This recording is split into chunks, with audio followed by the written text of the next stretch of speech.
Olá, pessoal, sejam todos bem-vindos ao meu canal. Meu nome é Aníbal Azevedo.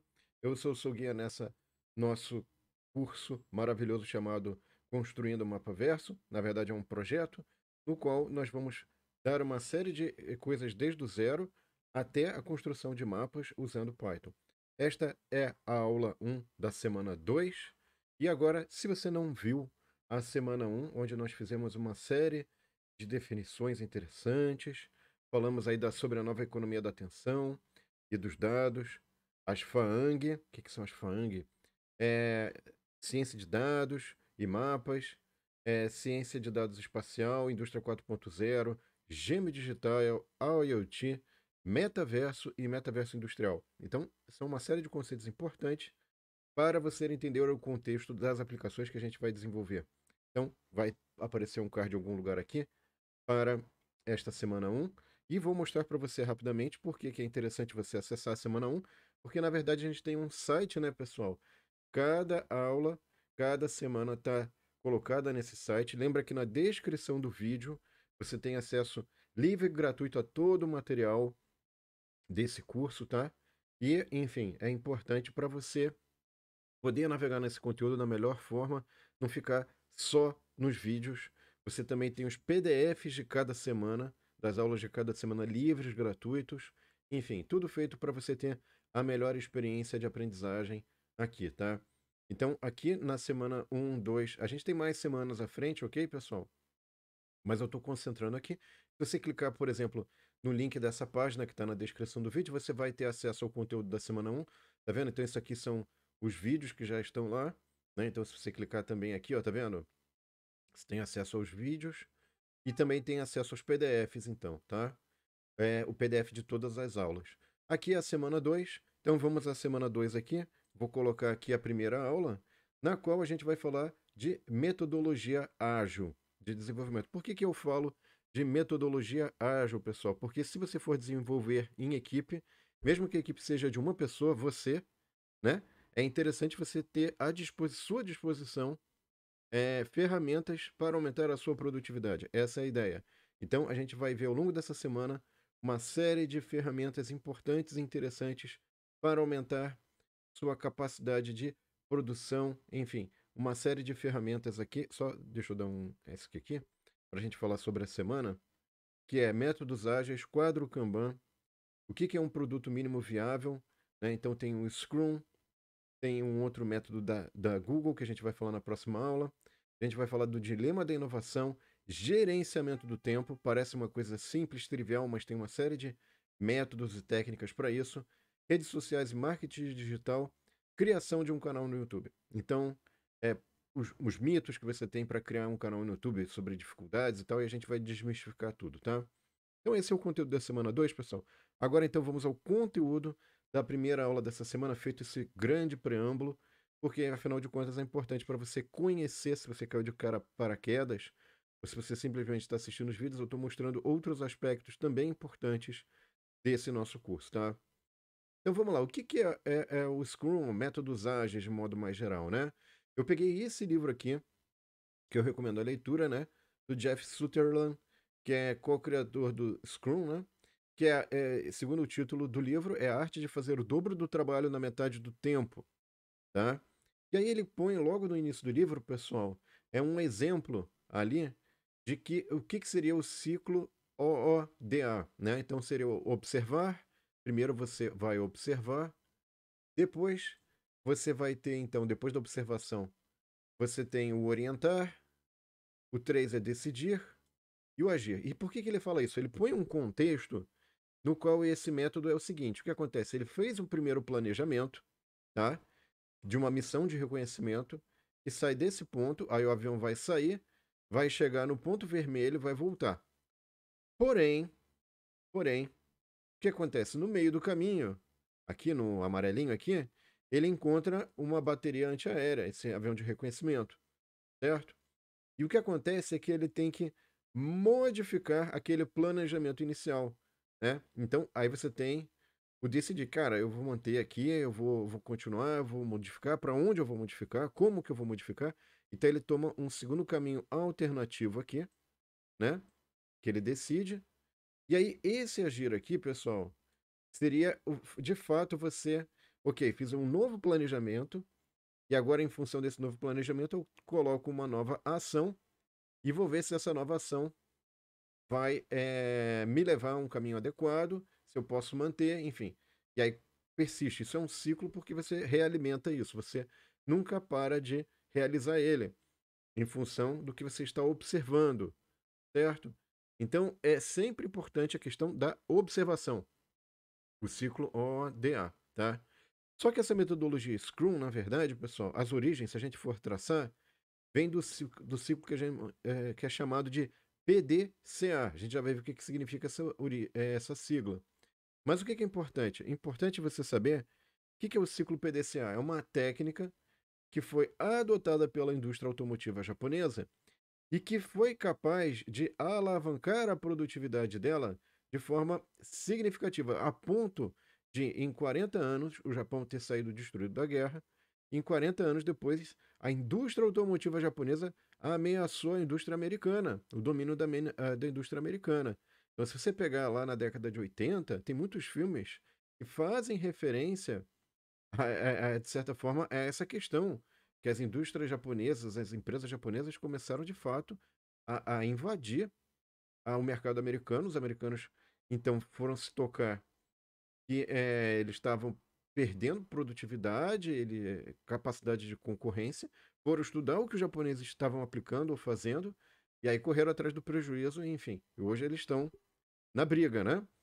E aí as origens, por incrível que pareça, pessoal, vêm dessa metodologia que o William Edwards Deming, tem um livro dele muito bacana, né? Que fala de tudo aquilo que depois a indústria japonesa vai adotar como prática. Controle estatístico de qualidade, enfim, uma série de coisas que com ele foram adotadas e tornou a indústria japonesa super mega competitiva, porque no final das contas, pessoal, a indústria japonesa tinha recurso muito limitado, ela tinha que ter uma, uma muito eficiência no uso de recursos, certo? Depois a gente vai, inclusive, fazer uma discussão sobre a questão de eficiência aí mais para frente. O que, que vem a ser o ciclo PDCA? Ciclo PDCA, deixa eu tirar aqui. Ciclo PDCA, ele tem o P, planejar, o D, que seria aqui o fazer, né? Doing, por isso que é D, tá, people?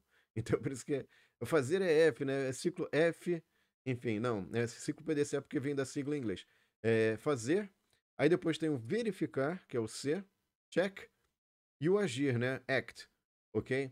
Pelo menos isso é igual, tanto em português quanto em inglês, a sigla. Então vamos pegar a analogia aqui que a gente está fazendo desse exemplo maravilhoso, pessoal, que é o aviãozinho de papel. Pô, eu vou fazer um aviãozinho de papel. Ah, é fácil. O que, que eu faço? Primeiro eu faço o planejamento, né? Eu vou decidir qual é o desenho que eu quero. Agora eu tenho que estudar quais são os passos que eu tenho que fazer para chegar naquele desenho, né? Porque veja, tem vários desenhos possíveis. Tem esse, tem esse. Então quais são os passos? Eu sei fazer os passos. Como é que eu vou executar cada passo? Eu vou fazer com a mão, com uma régua? Enfim, eu vou planejar. E se eu fosse uma coisa mais complexa, eu poderia inclusive dividir isso em etapas, cada etapa uma pessoa seria responsável. Imagina uma linha de produção de aviãozinho de papel, tá? E aí eu poderia testar diferentes tipos de layout, simular diferentes tipos de layout antes de, ou então fazer como se fala, vamos fazer um teste, né, de bancada, ver como é que funciona, o que acontece para cada arranjo que eu faço de tarefas, né? Enfim, tem vários tipos de desenho que eu posso adotar. Aí depois eu vou para o fazer. Então eu vou pegar essa minha linha de produção aqui, que eu já fiz alguns testes de bancada ou testes, enfim, preliminares. Vou fazer, vou ver o que acontece numa escala agora já, digamos assim, de linha de produção, né? E aí verifico como é que está esse desempenho. Tem que fazer a verificação do desempenho aqui. E, eventualmente, eu chego à conclusão que se esse aviãozinho aqui não voou muito bem, eu vou aqui e falo, olha, não tá dando certo, cara. Vamos pegar, vamos fazer de novo aqui. Será que eu tenho que modificar o arranjo de produção? Será que eu tenho que tomar cuidado em inspecionar alguma etapa crítica?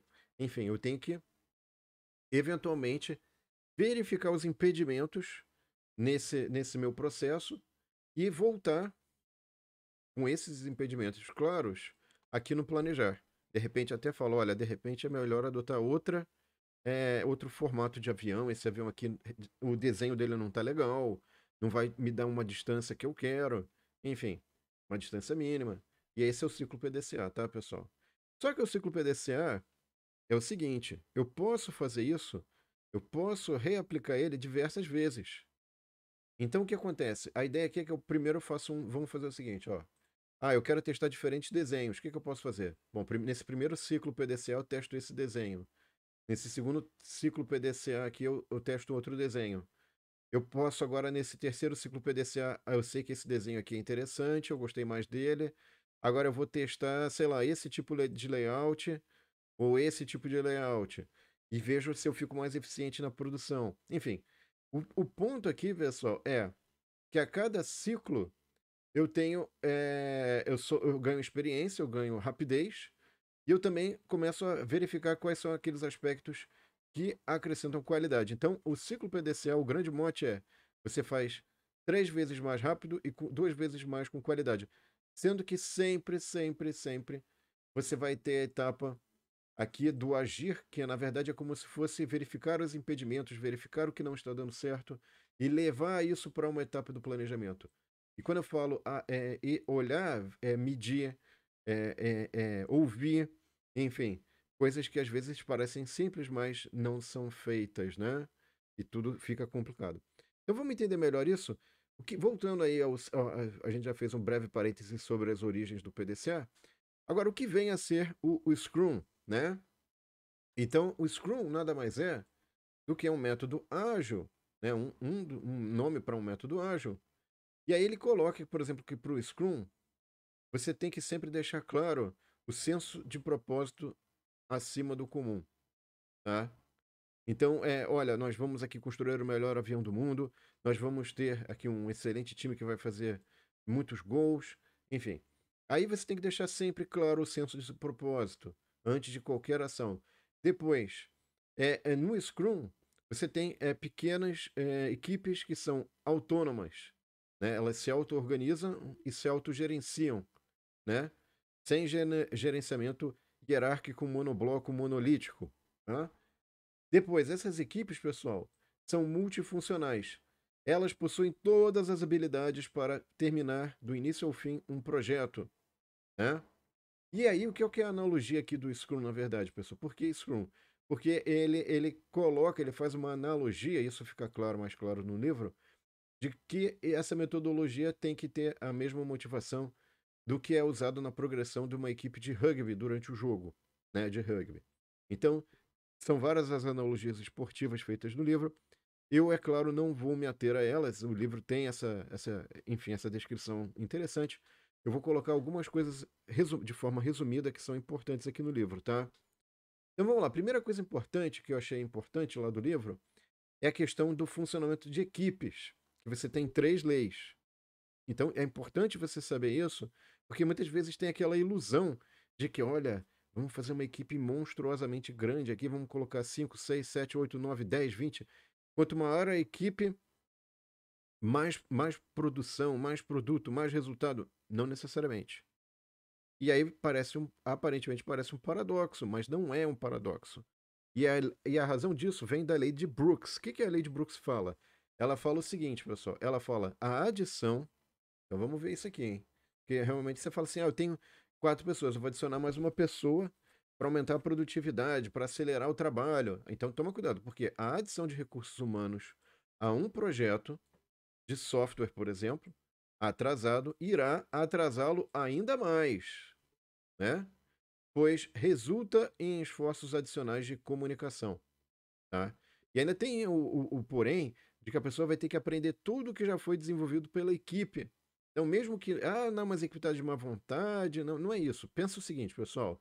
Eu tenho 4 pessoas, imagina que cada pessoa é uma bolinha aqui, num canto de um quadrado, que é o que a gente chama de nós aqui, tá? Quando você tem 4 pessoas, você tem 6 possibilidades de conexão ou de comunicação.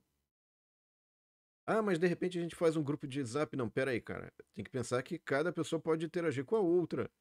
Cada pessoa tem uma opinião, uma posição, uma forma de fazer as coisas, enfim. Agora, quando você põe uma quinta pessoa nesse grupo aqui, você já quase que dobrou o número de conexões de comunicação. Mesmo que, mas eu vou fazer um grupo de Zap.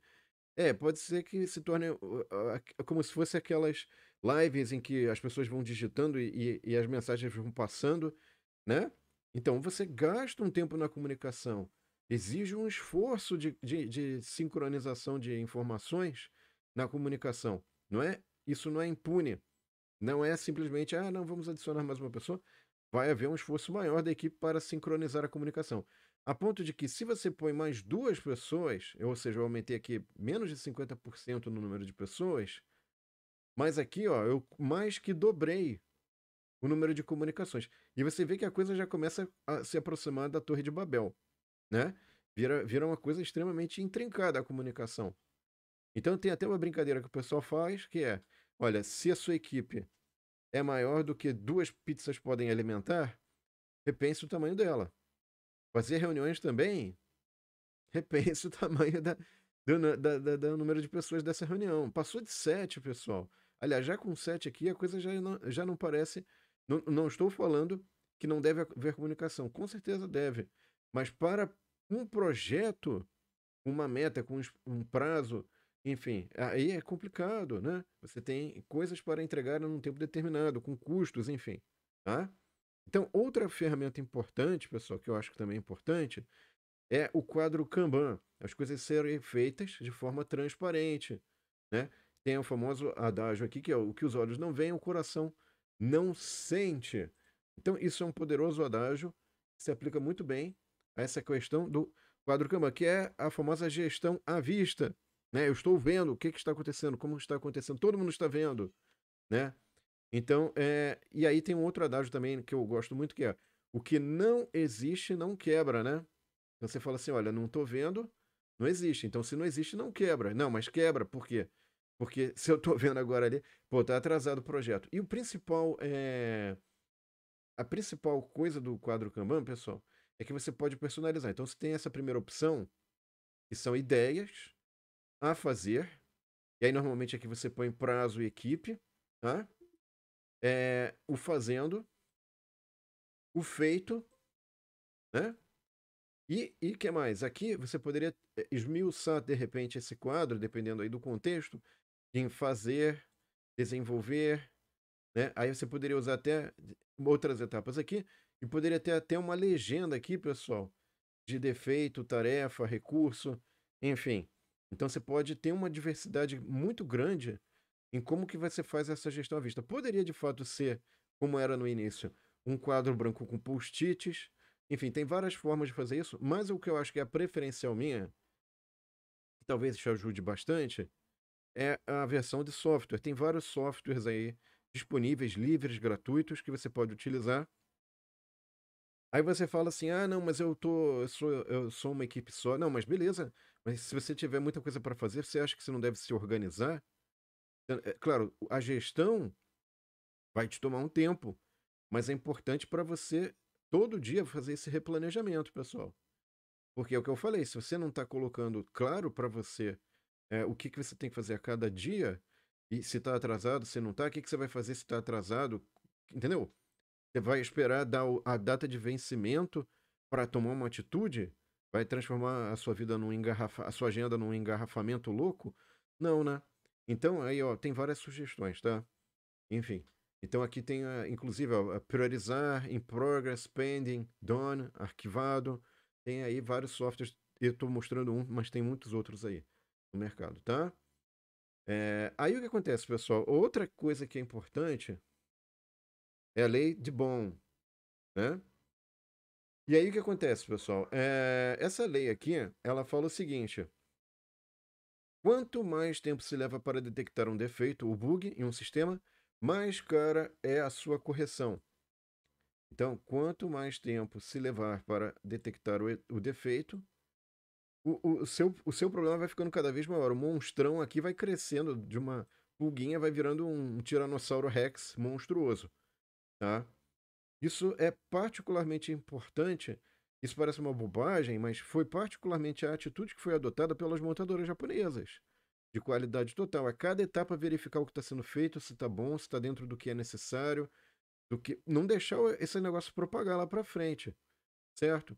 Porque quanto mais tempo, quanto mais para frente você detectar o problema, o erro, mais dinheirinho e recursos e, enfim, retrabalho, refugo, sei lá, coisas ruins vão acontecer, ok? Então, mata enquanto é uma pulga, enquanto é uma barata, e depois isso vai virar o Tiranossauro Rex que pode vir te morder, cara, ok? Então, ó, isso vale também para a questão do protótipo. Protótipo. Então, o que que eu posso fazer? O protótipo, se não tá bom, eu jogo fora. Ah, mas eu não tenho. Enfim, eu não tenho problema nenhum de jogar fora um protótipo. Agora, se eu tenho um produto final e é ali que você pegou o erro, é caríssimo descartar esse produto final, tá? Então, o que acontece aqui, pessoal? Isso tudo tem a ver com a questão do desenvolvimento em cascata. Nada contra o desenvolvimento em cascata, mas quando você tem um ambiente estático onde todas as variáveis estão precisamente colocadas e você conhece, você tem perfeito conhecimento do que está lá no final, não tem problema nenhum, é ótimo, é maravilhoso. Então isso aqui já é para coisas muito bem estabelecidas. Você vai faz a análise, o desenho, a implementação, o teste e aí você implanta. Legal. Mas isso é uma coisa perfeitamente conhecida, né? Tá tudo bem parametrizado, não tem nada incerto. Agora o que acontece? Suponha que lá na análise tem um pequeno probleminha ali, um negocinho de nada, aconteceu. Conforme vai chegando para o final, esse problema pode se revelar um grande impeditivo depois, tá? E aí o que acontece? O problema é que aqui você gasta muito tempo de setup, de transição de uma etapa para outra também, tá? Então é muito caro a questão de você trocar de uma etapa para outra, enfim, tem uma série de questões aí, tá? Aqui, pessoal, só relembrando nada, né? Eu estou relembrando a história do Edison. Isso aqui, na verdade, é uma coisa interessantíssima. Isso aqui é uma patente de 1869. Sabe o que que é esse desenho aqui, ó? Bacana, vamos mostrar o desenho aqui, ó. Esse desenho aqui, ó. Electric Volt Recorder. Quer dizer, é um equipamento para gravar um voto. Então, olha só, vamos ler a história aqui, ó. O Edison ficou sabendo que era a ideia do Edison? Era construir para o Congresso americano, certo? Uma espécie de equipamento que guardaria. É o voto eletrônico, pessoal. 1869. Ele tinha resolvido o problema do voto eletrônico para o Congresso americano. Aí ele foi lá, gastou tempo, gastou dinheiro, o dinheiro que ele não tinha nessa época ainda, né? Ele não era famoso, enfim. Aí o que acontece? Ele ficou sabendo que teve a ideia dele rejeitada. É isso mesmo, rejeitaram a ideia dele. O Congresso americano chegou e falou para ele: olha, não, a gente prefere em papel. Negócio de elétrico, eletrônico, não. E aí, por que que vocês estão rejeitando? Eu queria saber. Razões políticas e não por razões práticas. Porque o pessoal gostava de fazer aquela a votação, aí estava votando, aí, enfim, sei lá, eu não sei, tá? Isso aí é o que foi colocado aqui, que foi dito aqui na história. E aí, a partir desse momento, Edison decidiu adotar a seguinte política com relação às suas invenções. Primeiro, tenha certeza de que a invenção é desejada ou necessária. E só então vá em frente. Então, o que acontece? Ele desenvolveu um produto para digamos assim, um mercado, um cliente, só que o cliente não via aquilo como uma dor. E aí, gastou um tempão, gastou dinheiro. Como que ele se recuperou? Fez uma série de versões para o mercado financeiro, que tinha questões de agilidade, tempo e dinheiro, né? O famoso, se você tem a informação antes do outro, você vai conseguir fazer uma posição no mercado, e aí o outro que está lá perdendo tempo vai perder dinheiro, você vai ganhar o dinheiro, e ele vai, entendeu? Então, mercado financeiro você tem que ser rápido, você tem que ser ágil, agilidade, né? Muito bem. E aí o que acontece aqui, pessoal? Você pode, digamos assim, tem uma série de livros aí que vão trabalhar essa questão do Plan, Do, Check, Act, tá? Então, o que acontece? Aqui temos um exemplo, né, de como que isso pode ser feito. Então, você tem, por exemplo, Reunião diária. Aí você fala, meu Deus, reunião diária eu não vou aguentar. Não. O que é essa reunião diária? 15 minutos. O que se fala nesses 15 minutos? Como é que estão as coisas? O que deu certo? O que não deu certo? Como é que a gente pode eliminar os impeditivos? É 15 minutos, todo mundo em pé. Tem que ficar em pé. E aí faz aqueles 15 minutos, deu 15 minutos, acabou, vamos lá, próximo. Bum, bum, bum, bum, bum. É o tal do ciclo de Scrum, ou feedback, né? Isso você vai reaplicando durante 2 a 4 semanas até chegar num significativo incremento do produto, tá? Então, e repara, pessoal, não é só a execução isso aqui. Isso aqui tem tudo, ó, o planejamento, né? Aqui tem o Scrum, né? A corrida de rugby, né? Scrum sai correndo, vai lá, desenvolve. Aí depois você tem o check, revisão, demonstração, verificação e o act aqui, ó, tá? Que é você fazer análise, pô, o que deu certo, o que não deu certo. Então você tem dentro aqui como se fosse um PDCA, mini PDCA para desenvolvimento, né? E aqui você tem o grande PDCA, vamos falar assim, que você faz toda a análise quando o produto está finalizado, certo? Então, são coisas que você tem que tomar cuidado e tem que ter sempre um canal de comunicação, coletando dados, ouvindo as pessoas, ouvindo o que está acontecendo, vendo o que está acontecendo. Muitas vezes você vai lá ver, verificar. Não é, eu ouvi dizer, eu acho que é. Não, você tem que ir lá verificar, certo? Muito bem. E aí o que acontece? Vamos esmiuçar um pouquinho. O que seria o ciclo do planejar, pessoal? Você tem ali o que a gente chama de parte um, em que a pessoa que quer o produto apresenta o que ela quer, como que ela quer, e vai alinhar, vai falar para a equipe como é que vai ser feito isso, né? Como é que vai ser desenvolvido isso, e o que vai ter que ser entregável, e a meta, ó, tem que ser um entregável desse jeito, com essas especificações e tal. Aí o que acontece? A equipe vai definir as tarefas, lembra lá do quadro Kanban? Ó, você vai, fulano vai fazer tal coisa para poder fazer isso. Então ela vai quebrar em tarefas para atingir a meta, põe lá no backlog lá do quadro Kanban, e aí começa, olha, fulano vai fazer isso, tem tal data para entregar, depois tem a outra tarefa, enfim, vai sendo feita essa montagem de quadro Kanban. E aí o que acontece? Quando você vai para o ciclo de fazer, pessoal, você tem a tal da reunião diária de 15 minutos, como eu mencionei antes, que é o que eu fiz ontem, isso vale para a equipe, vamos falar assim, o que eu vou fazer hoje e quais são os impedimentos. É isso, 15 minutos, 5 minutos para cada coisa, ok? Então, tem que ser rápido isso, tá? Depois você tem o ciclo de checagem, que é depois do que a gente chama de sprint ou scrum, que é a corrida, né? É a corrida, você sai correndo para fazer. Você vai checar, vai verificar, olha, vamos mostrar o que foi feito lá para o Product Owner. O que é o Product? É a pessoa que precisa daquele produto, que vai aprovar ou não a entrega. E se não aprovar ou aprovar parcial, enfim, ela vai falar, vai ter que especificar o que aconteceu e tal. E aí depois tem o ciclo do agir, que são as reflexões sobre o tal do sprint, o tal do scrum. Tá? O que deu certo? O que não deu certo? O que melhorar? Processos e relacionamentos. O que foi falho? Pode ser comunicação, pode ser, enfim, a divisão de tarefas. Isso é normal, pessoal. Tá? Não dá certo é normal. O difícil é fazer as coisas funcionarem direitinho, né? Então, tem que ser sempre ter espaço para essas reflexões. E, finalmente, quais são as ações para o próximo sprint? Ciclos PDCA. Você sempre vai melhorando, aperfeiçoando, vai tendo uma qualidade cada vez maior no que você faz, certo? E qual é o fundamento matemático, pessoal, do ciclo PDCA? É o princípio de Pareto ou princípio 80-20.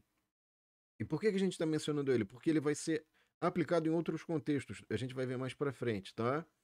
Então, o princípio de Pareto, também conhecido como regra 80-20, afirma que para muitos eventos, não é que é sempre assim, é para muitos eventos, aproximadamente 80% dos efeitos vem de 20% das causas. Tá? Eu coloquei aqui do Wikipedia, pessoal, mas tem esse livro aqui também do Richard Koch, tá? Que ele ilustra isso.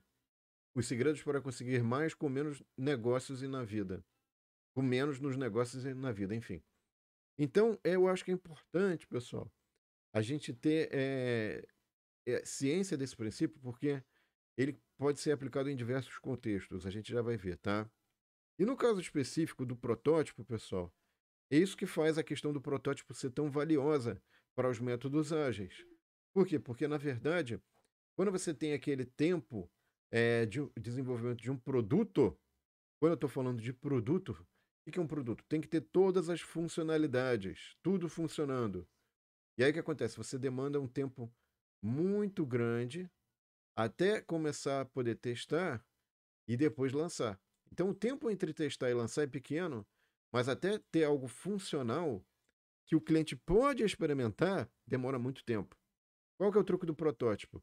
O protótipo é justamente você criar algo que já pode ser testado em pouquíssimo tempo e, portanto, se tiver alguma coisa que não está adequado ou que não está cuja especificação não está aderente com as necessidades do seu cliente final, você já descarta e joga fora e fala, vamos partir para um próximo. Ou vamos partir para um próximo, mas usando o que deu certo nesse primeiro protótipo, ou eliminando o que deu errado nesse protótipo.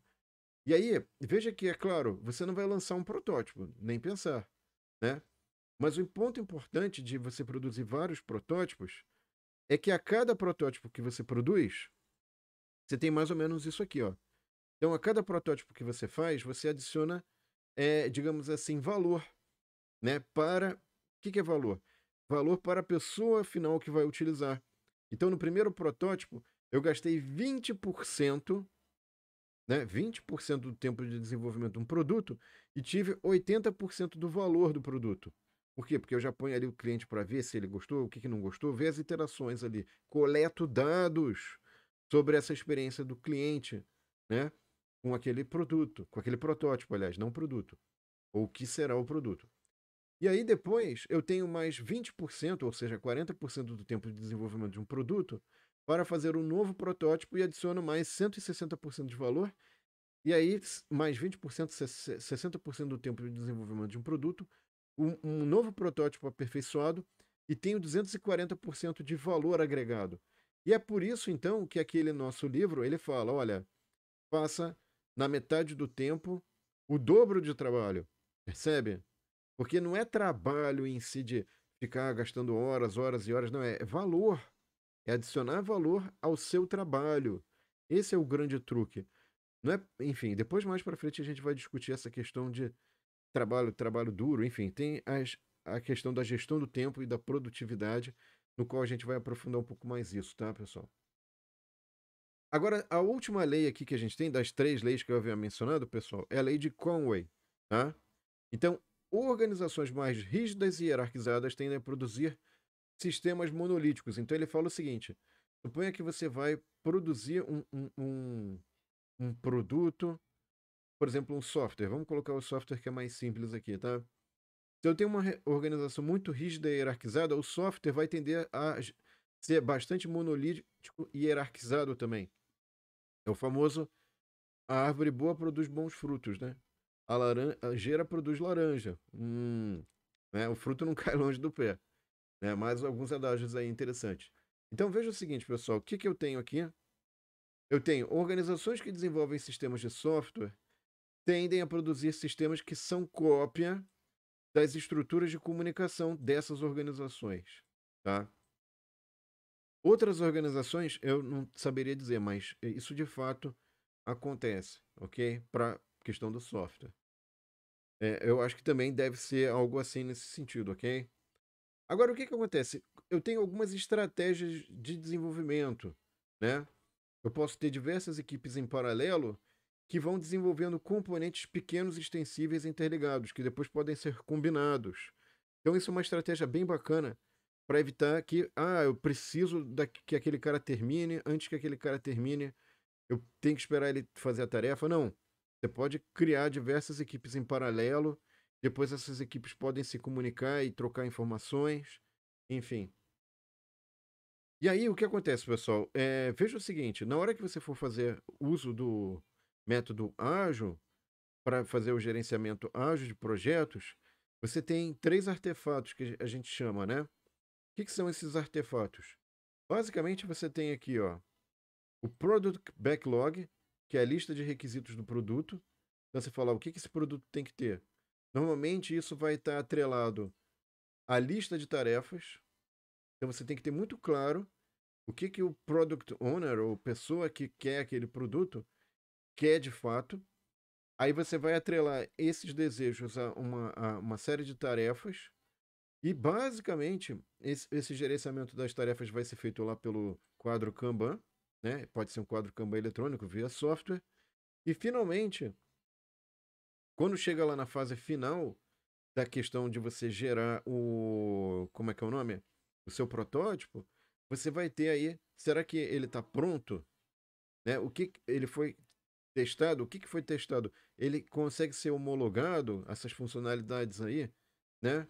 Enfim, então é você sair da matéria bruta, da matéria-prima, para chegar num produto de fato, ok? Tá, agora tem um quarto princípio, pessoal, que como é que é a composição das equipes, né, para desenvolvimento.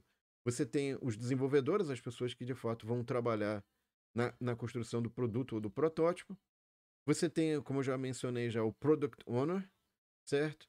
O que é esse cara? É o cara que de fato tem o problema, ou o cara que está precisando, que tem a necessidade, e que vai, de certa forma, dizer se está bom, se está ruim, se não está bom. E tem dentro da equipe, é bom que você tenha dentro da equipe, uma pessoa que a gente chama aí de Scrum Master, né? Esse Scrum Master, na verdade, pessoal, ele vai garantir que a equipe, ele vai fazer a ponte entre o backlog, as especificações de produto que foram fornecidas pelo Product Owner e as tarefas que estão sendo executadas, bem como as regras para a execução e gerenciamento do trabalho que vai ser feito pela equipe. Então, esse Scrum Master faz a ponte entre o Product Owner e os desenvolvedores, ok? Ele é importante nessa tarefa de comunicação, de verificação, porque, enfim, isso também é um trabalho.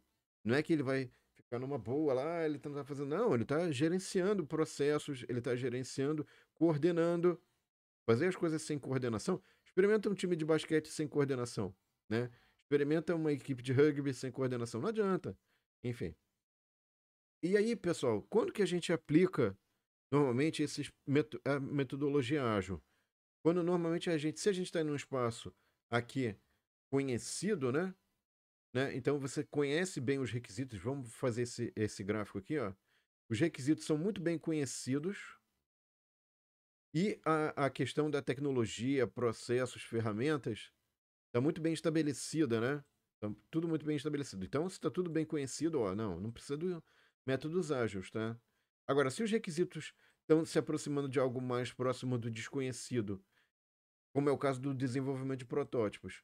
E se eventualmente também as ferramentas, os processos, a tecnologia você não dominou completamente, você tem um ambiente complexo e aí as ferramentas ágeis se encaixam bem aqui, ok?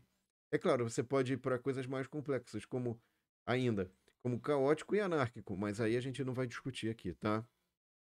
Só para a gente colocar como estudo de caso, esse curso vai seguir essa metodologia de metodologia ágil, Scrum, né? Por quê, pessoal? Veja o seguinte: num ambiente que a gente está vivendo, onde as tecnologias mudam a toda hora, né? Processos, ferramentas, tecnologias aparecem cada uma a cada hora, em que os requisitos também não são tão claros às vezes. É claro que o nosso caso aqui vai ter tudo mais ou menos claro, mas tem algumas partes que não estão muito claras, no sentido de, olha, vai fazendo assim passo a passo que dá certo, né? É claro que a equipe tem que testar, tem que verificar se fica interessante ou não. E eu coloquei isso aqui, o futuro não é mais o mesmo, porque como é que era o sistema educacional na época aqui, pessoal? Aqui, caso vocês não saibam, não é que o pessoal tá. É um metaverso do passado, isso aqui não, tá? Não é um óculos. Isso aqui é uma venda, né? A pessoa está vendada, não está enxergando, em princípio. E aí o que acontece, pessoal? Você tem que decorar, tem que memorizar o teclado da máquina de escrever. Isso aqui é uma máquina de escrever. Você põe um papelzinho ali, tem um rolinho, aí você vai no teclado, e conforme você vai apertando o teclado, tem uma peça de metal que vai fazendo assim e vai imprimindo no papel o que você está escrevendo. Era assim que era feito no passado. Então, para essa tecnologia, qual era a habilidade importante aqui? Você memorizar o teclado, porque se você ficar olhando para o texto, você tem um texto ali que você tem que fazer, que está manuscrito, e você vai digitar o texto, passar ele para o papel, né? que acontece? Tem que decorar o teclado, porque aí você olha para o texto, como eu estou olhando para você agora, e vai digitando no teclado. Estou digitando no teclado, tá? Fazendo barulhinho aqui. Fazia barulho mesmo, tá? Só digitar. Um barulho tanto de digitar quanto de bater ali. Enfim. E aí, olha só que legal essa propaganda aqui. É uma profissão de futuro. O conhecimento perfeito e grande prática de é, taquigrafia e datilografia. Dactilografia, né? Pia. Nossa, até o português aqui é antigo, hein, pessoal? Cons- constitui uma profissão de futuro. Aí tinha as máquinas de escrever, né? Hamilton, olha só, hein? Falacete Mapping. Então você repara aí que vários nomes, né?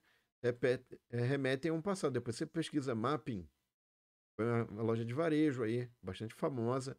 Escola Hamilton. Máquina de escrever, que por sinal não existe mais. Enfim, depois a gente vai falar sobre o dilema da inovação, sobre essas coisas que não existem mais, tá, pessoal? Talvez não sobre essas, mas sobre outras que também não existem mais. Mas o que eu quero colocar aqui de importante é o seguinte, pessoal. A nossa metodologia, ela vai adotar, nesse curso, a metodologia ágil, porque simplesmente a memorização de conceitos, a memorização de um teclado, não faz mais sentido, né? Não faz sentido. Então, o que a gente vai fazer? O famoso aprendizado por projetos, né? Então, cada equipe vai pegar um aspecto de uma situação real e vai desenvolver aquele aspecto. E depois, eventualmente, pode ser combinado com o que foi desenvolvido por outra equipe. É interessante, tá? E aí o que acontece, pessoal? De novo, como formar a equipe? A gente precisa desses três tipos de componentes de pessoas para formar a equipe, né? Então tem os desenvolvedores, dentro da equipe tem alguém que vai se encarregar do gerenciamento, da comunicação, das tarefas, de acompanhar, porque isso tudo é um trabalho também, não é? Ah, mas ele não está fazendo nada. Não, pera aí, cara, se não tiver coordenação, se você não coordenar as suas pernas, como é que você anda? Como é que você corre? Sem coordenação não se sai do lugar. Para verificar se o Product Owner tá, enfim, as exigências dele estão adequadas ou não, tá? Para a criação do seu protótipo.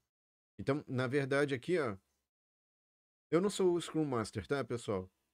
Aqui seria o caso de se a gente estivesse fazendo parceria com alguma organização externa, não é o caso, ok?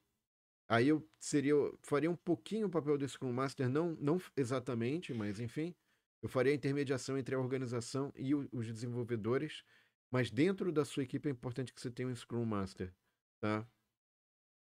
Enfim. Aqui, de novo, o quadro Kanban, pessoal, é importante você ter um software, todo mundo ter acesso, verificar o que está sendo feito, para não perder prazos, para saber o que cada um está fazendo, se está indo bem, se não está indo bem, por que não está dando certo. Enfim, é um quadro simples, porém muito efetivo, bastante importante para que as coisas funcionem, tá? De novo, reforçando ali, tá? E aí aqui eu estou colocando um software específico, tá, pessoal, que você consegue usar de forma gratuita, eu conseguia, só com o login da Google. E aí você tinha várias coisas interessantes ali para você fazer a gestão da equipe. Então, o que eu considero importante, você tinha aqui a inserção de tarefas no quadro, depois você colocava documentações, anexos, datas, uma descrição breve, quem que seria o responsável, quem que seriam as pessoas responsáveis, poderia ser mais de uma pessoa. Enfim, você poderia criar várias tarefas e aí depois você põe no backlog ou no sprint, né, para fazer, para correr. Enfim, tá? Então aí tem os detalhamentos que você poderia colocar e você poderia, isso também é importante, é colocar níveis de prioridade, né, nas tarefas, tá? E vai adicionando membros aí como eu coloquei, tá? E aí o gerenciamento das tarefas, pessoal, é conforme tem uma pessoa que vai, o Scrum Master vai verificando o que está acontecendo, se está funcionando, se está indo, se não está, o que está impedindo, ajuda as pessoas também. Não é só apontar dedo, é falar, olha, aqui não está bom, mas espera aí, vamos tentar melhorar isso. Conversa, vê ações, possibilidades, enfim. É isso, tá, pessoal? Então aí tem a prioridade, tem o dia, certo? Para priorização, pessoal, você pode usar a escala Gucci, que a gente chama, tá? O que é a escala Gucci, ou diagnóstico Gucci? Que é basicamente você colocar gravidade, urgência e tendência. Então você pode colocar numa escala de 1 a 5, que vai desde insignificante a extremo, a questão do dano ou prejuízo para a organização ou para a equipe, a execução da tarefa. Quanto tempo para desenvolver, que vai de 1, que é bastante, até nenhum. O futuro, se não desenvolver a competência, que é o T, né? Melhor, pouco, igual, muito pouco, ou, enfim, igual, um pouco pior ou pior, tá? E aí o que você faz para combinar tudo isso? Você põe toda a lista de tarefas ou ações a serem desenvolvidas, vai botando o G, o T, uma nota de G ou T para cada uma delas, multiplica e vai ter um valor N, que é essa multiplicação de G por U por T. E aí, esse valor final que você obteve, pessoal, é o seu nível de prioridade. Então, por exemplo, nesse caso, se eu tiver apenas capacidade para a execução de 2 tarefas, eu escolheria a tarefa 5, né? E a tarefa 2, por exemplo, que são as que são mais, enfim, que tem uma prioridade mais alta. E para a tarefa 2, então, pessoal, eu investiria, faria coisas, enfim, relacionadas a ela. Agora, lembre-se também, pessoal, a questão que, em relação à estimativa de tempo de uma tarefa, você tem aí o cone da incerteza, né? Que é justamente você faz uma estimativa, mas a única coisa certa é que você vai eventualmente furar aquilo. Então, isso pode ser que o seu tempo seja menor, mas pode ser maior também, significativamente maior na execução, tanto da tarefa quanto do projeto, em termos de esforço, custo e características. E para você fazer a estimativa de tempo, você pode ser usado isso, o tal do planning poker, né? Então imagina que você tem uma série de tarefas, e aí você fala, poxa, quanto tempo que eu vou gastar, né? Você pode, então, usar valores 0, 1, 2, 3, 8 e 13, certo? Por que essa escala? Porque se tem toda uma justificativa de a pessoa não diferenciar se demora muito tempo, pouco tempo, quanto tempo que leva, e aí você vai botando, olha, por exemplo, eu para fazer uma obra, né? Quanto tempo seria a sala? Quanto tempo seria o quarto? Quanto tempo seria a cozinha? Então aí você vai botando uma estimativa de tempo nessa escala, depois obviamente se ajusta para a escala de tempo baseado no tempo específico, não nessa escala de pontos, tá? E você pode fazer isso com várias pessoas põem uma cartinha e aí você usa a média, né? Ou então faz uma discussão, se houver uma discrepância muito grande. Por exemplo, uma pessoa botou 13 em um, elas têm que discutir por que elas fizeram isso, ou por que deu diferente, tentar chegar num consenso e chegar numa nota final, tá? Aqui, pessoal, a gente tem também essa questão, né, que eu já mencionei do Product Backlog, do Sprint, enfim, que é importante para você fazer essa iteração e chegar no protótipo, né? Isso a gente já colocou. E para finalizar, então, pessoal, próxima aula eu vou falar sobre o método Sprint, que é o método da Google. A gente falou do ciclo PDCA, Scrum, método ágil. Isso aqui é um outro método ágil, mas o que é interessante nele? Que é para desenvolvimento de novos produtos. Tá? Ali você tem um produto também, que pode estar sendo criado do zero, né? Mas eventualmente você tem uma especificação muito bem limitada pelo Product Owner. Aqui não necessariamente isso está bem especificado e a gente vai trabalhar melhor isso na próxima aula. Então, muito obrigado pela atenção de vocês, espero que vocês tenham gostado. Não esqueçam de curtir e compartilhar para que mais pessoas tenham acesso a esse conteúdo. E vejo vocês na próxima aula, então, pessoal. Um abraço e até lá. Tchau!